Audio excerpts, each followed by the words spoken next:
Radhe Radhe guys. आज के video में हम आपको सीता स्वयंवर के विषय में बताने जा रहे हैं। सीता स्वयंवर क्यों किया गया और सीता स्वयंवर को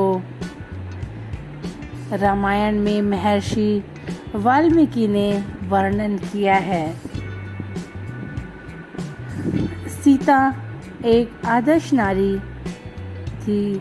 सीता माता को आदर्श नारी माना जाता है क्योंकि उन्होंने आजीवन अपनी जो मर्यादा है और जो पति धर्म है उनको माता सीता ने निभाया था। और आज मैं आपको माता सीता का विवाह किस प्रकार हुआ वह वर्णन करने जा रही हूँ।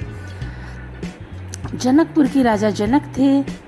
उनके कोई संतान नहीं थी। वे बहुत ही उदास और दुखी रहते थे। तब उन्होंने एक यज्ञ का आयोजन किया।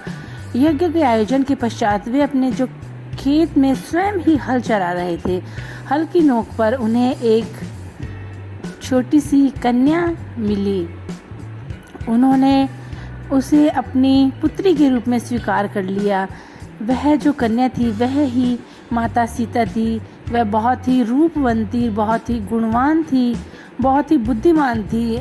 अन्य जो साधारण कन्या हैं उनसे अलग गुण थे माता सीता में।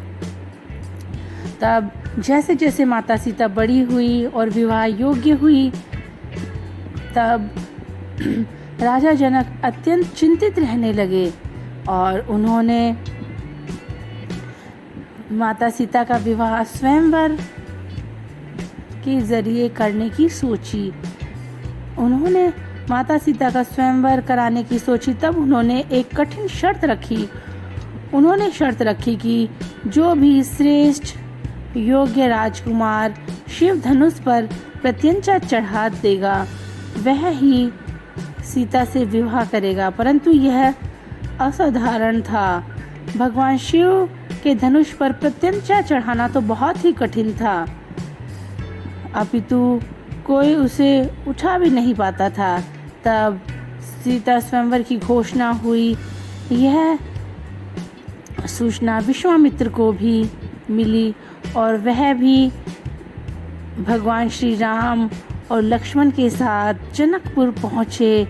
उनका भी आगमन जनकपुर में हुआ और बड़ा ही उत्साहपूर्ण वातावरण था। चारों ओर उत्सव ही उत्सव था और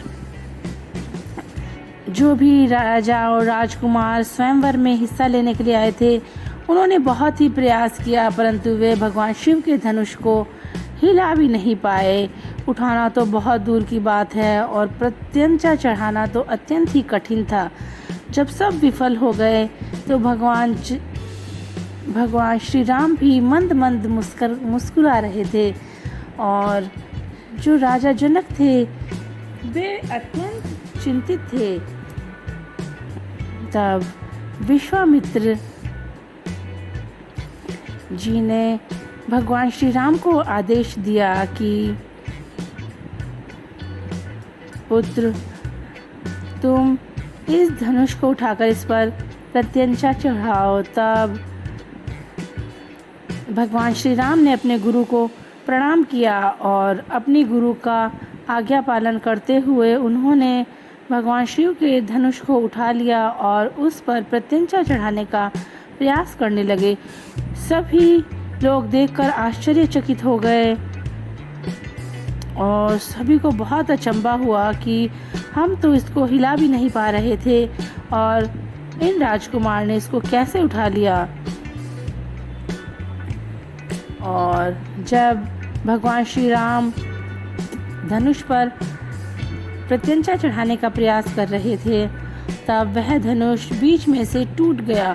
उसकी इतनी तेज आवाज़ थी कि सब डर गए, भ्रमित हो गए और सब आश्चर्यचकित हो गए कि यह कैसा विचित्र राजकुमार है।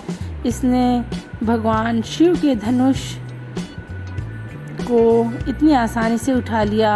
और राजा जनक अत्यंत प्रसन्न हुए और उन्होंने सीता के विवाह की घोषणा भगवान श्री राम से करने की कर दी। और उन्होंने सभी से कहा कि मुझे मेरी पुत्री के लिए योग्य वर मिल गया है, और उन्होंने भगवान जो दशरथ थे उनके यहाँ भी निमंत्रण भेजा, और दशरथ भी अत्यंत प्रसन्न हुए और वह भी अपने परिवार के साथ जनकपुर पहुँच गए, और भगवान श्री राम और माता सीता का विवाह अत्यंत ही धूमधाम से संपन्न हुआ। और भगवान श्री राम ने भी माता सीता को वरमाला पहनाई, माता सीता ने भी भगवान श्री राम को वरमाला पहनाई, और उन्होंने जो अग्नि होती है उसको साक्षी मानकर अपने सारे जो वचन होते हैं उनका पालन करने के लिए वचनबद्ध किया। और उन्होंने सभी जो बड़े बुजुर्ग थे, राजा महाराजा मुनि थे, उन सभी के चरण स्पर्श करके आशीर्वाद लिया, और फिर माता सीता की विदाई हुई। बड़ा ही भावुक पल था वह। माता सीता है वो बहुत ही कहते हैं बहुत ही गुणवान और आदर्श नारी थी।